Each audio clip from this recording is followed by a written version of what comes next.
Hello, welcome to this interview. This is an interview to know much about our entrepreneurs in the ecosystem, and we are considering the Takoradi environs. And we have a lot of startups in our ecosystem, and we'll go on to interview them one on one to know more about them, to get to know about their companies, and to get to know how far they've come as entrepreneurs and as startups. So we are here with the CEO of F&F Electricals. We'll go on to him for him to kind of give us a brief description about himself, to give us a formal introduction on himself. Please, can we know your name?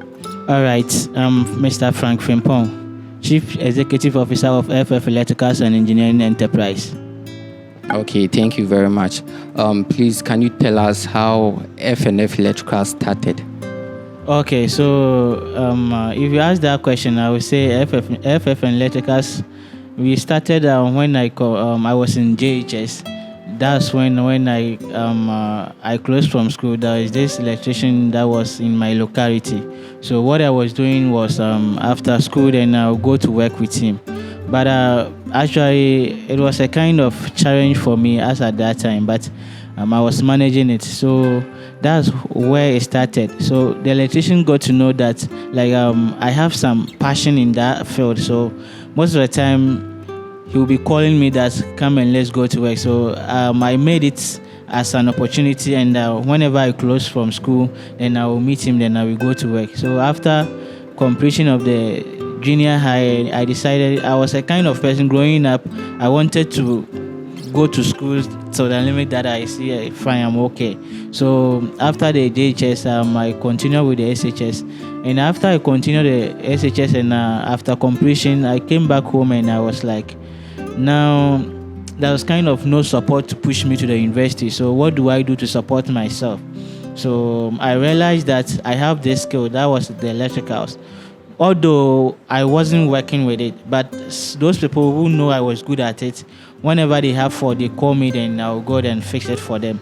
So I sat down and then I thought about it. No, why don't I do something with the skills that I have?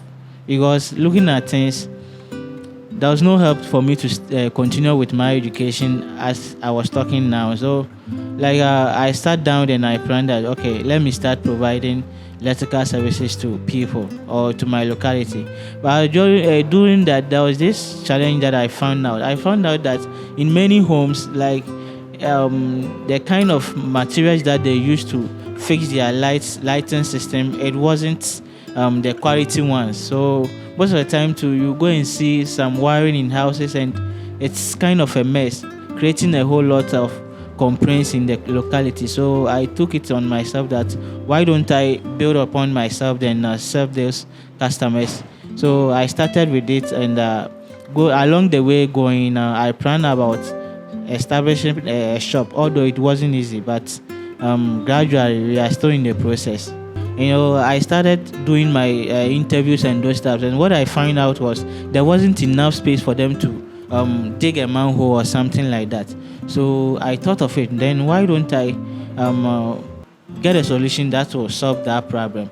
So I heard of this training that they are training people on how to install biodigesters, wallpaper, and 3D opposite. Then I took that too as an opportunity. I went and studied that, and when I came back, I was able to install biodigester, which is going to replace the old traditional manhole system for those houses who are not having storage facilities to also have a kind of toilet facilities in their convenience.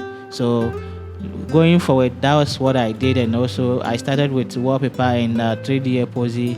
Now I'm turning myself to another aspect, that is the solar renewable energy system, because looking at our lighting system and our environment now, Ghana is a developing country, and we need a source of power that can always sustain us for production and productivity. So I also went on an incubation, and after the incubation, there was this chance for me to go for an internship at Rab Energy System to study how to install solar panels, and I'm through with that too. Okay, so what drives me more is that most of the time I heard youth complaining there's no job in the system. So I'm kind of person like you yourself. If no one is employing you, you can employ yourself. And I'm looking forward to help reduce the unemployment system because, for instance, if I should even focus on biodigester alone, that one itself alone can employ one biodigester can employ about 4 people. So I look at what do I do also to support my society. So that's what drives me more.